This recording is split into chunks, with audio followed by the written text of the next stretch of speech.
আসসালামু আলাইকুম রহমতুল্লাহি বারাকাতুহু। সম্মানিত সুধী, আশা করি আলহামদুলিল্লাহ আপনারা ভালো আছেন। আমি কিছুক্ষণের জন্য কিছু সময়ের জন্য আপনাদের সঙ্গে থাকবো ইনশাল্লাহ। যে বিষয়টা নিয়ে থাকবো সেটা হচ্ছে প্রশংসা ও কৃতজ্ঞতা এর প্রথম পর্ব।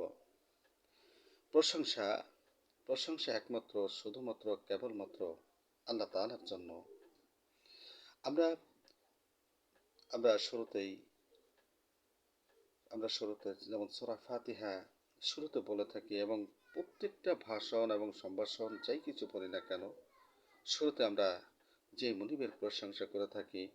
এমনকি একজন ব্যক্তি ঈমান আনার পরে সর্বপ্রথম তার উপরে যে দায়িত্বটা পড়ে সেটা হচ্ছে সলাৎ। সলাতেও আমরা সূরা ফাতিহা দিয়ে শুরু করি। তো সূরা ফাতিহার শুরুতেই আমরা আল্লাহ তাআলার প্রশংসা করে থাকি। আমরা বলি আলহামদুলিল্লাহি রাব্বিল আলামিন। প্রশংসা ও শকর একমাত্র আল্লাহ তাআলার জন্য, যিনি সমস্ত সৃষ্টিকুলের প্রতিপালক। মানুষের সাধারণ দেহ সংযোজন ও পরিচালন, সৌন্দর্য, সুসময় ভরা মন, মাতানো পৃথিবী, বিশাল সাম্রাজ্য জুড়ে শান্তি ও শৃঙ্খলাপূর্ণ ব্যবস্থাপনা, সমস্ত সৃষ্টি জগৎ ব্যাপী স্রষ্টার অগণিত নিয়ামত ও রহমত। প্রতিটি বস্তুর দিকে দৃষ্টি দিলে মনে হয় কে যেন স্নেহের পরশ বুলিয়ে দিচ্ছেন কিছুক্ষণ, বা সবকিছুর গায়ে কে যেন এই পরশ বুলিয়ে দিচ্ছেন সবকিছুর গায়ে।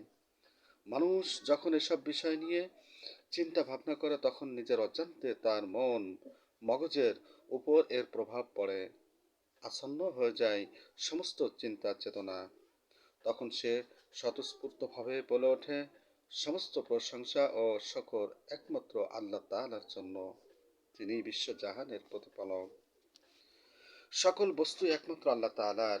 তাসবিহ তাসবিহ এটা তার ভাষায় এবং তার নিজ নিজ ভাষায় সে তাসবিহ পাঠ করতেছে।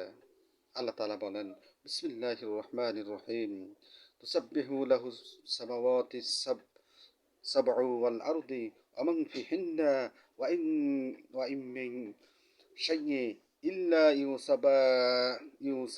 ইউসাব্বিহু ইউসাব্বিহু বিহামদিহি ওয়ালাকিন লা ওয়ালাকিন লা তাফকাহুনা তাসবিহাহুম ইন্নাহু কানা হালিমান গফুর। সূরা বনী ইসরাঈল আয়াত নাম্বার ৪৪। আল্লাহ তাআলা বলেন, সপ্ত আকাশ ও পৃথিবী এবং এগুলোর মধ্যে যা কিছু আছে সব তার পবিত্রতা ও মহিমা ঘোষণা করছে। এমন কিছুই নেই তার তাসবিহ করছে না, কিন্তু তাদের এই তাসবিহ ও মহিমা ঘোষণা তোমরা অনুধাবন করতে পারো না। আল্লাহ তাআলা পৃথিবীর সবকিছু অবিরাম আল্লাহ তাআলা তাসবিহ ও মহিমা ঘোষণা করছে। আল্লাহ তাআলা যে তাদের একমাত্র সৃষ্টিকর্তা একথা প্রকৃতভাবেই তাদের ভেতর ঢুকিয়ে দেওয়া হয়েছে। প্রশংসা এবং কৃতজ্ঞতা যদি কেউ প্রাপ্য হন, তিনি তো আল্লাহ।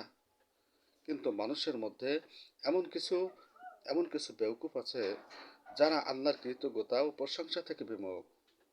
এ নিয়ে যেন তাদের কোনো মাথা ব্যথা নেই।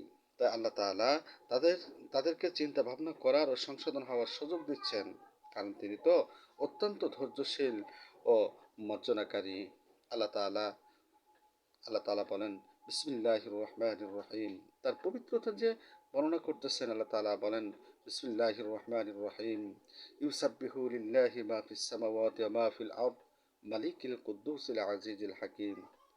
সৃষ্টি জগতের সবকিছু, সূরা জুমা, সৃষ্টি জগতের সবকিছু তার নিজ নিজ ভাষায় তার রবের পবিত্রতা বর্ণনা করতেছে। আল্লাহ তাআলার কৃতজ্ঞ বান্দা হওয়ার তৌফিক আমাদের সবাইকে এনায়েত করুন। প্রথম পর্বের আলোচনা এটা থেকে আমাদেরকে সামিআনা আতাআনা শোনা এবং আমল করার তৌফিক এনায়েত করুন। অন্যকে জানার সুযোগ করে দিন ইনশাআল্লাহ।